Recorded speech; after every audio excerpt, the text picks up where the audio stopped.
Nadyan wujud temong peksi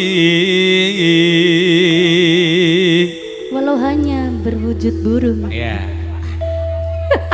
Udah aku lupa ini. Burungnya kecil. Burungnya kecil bukan saya. agawe talining bronto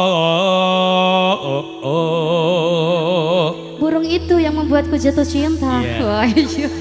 Iyalah.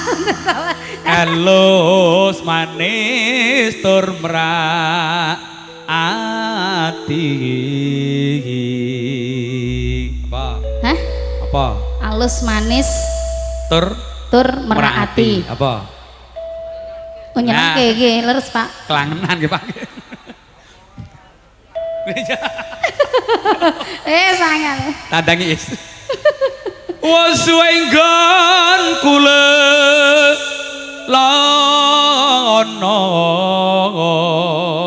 Sudah lama aku mengembara. ya golek isi manuk Mencari seekor burung. golek isi podang jenar iba bunga ing atiku Hatiku bahagia banget. ngerti manuk nyandring bisa dadi tombo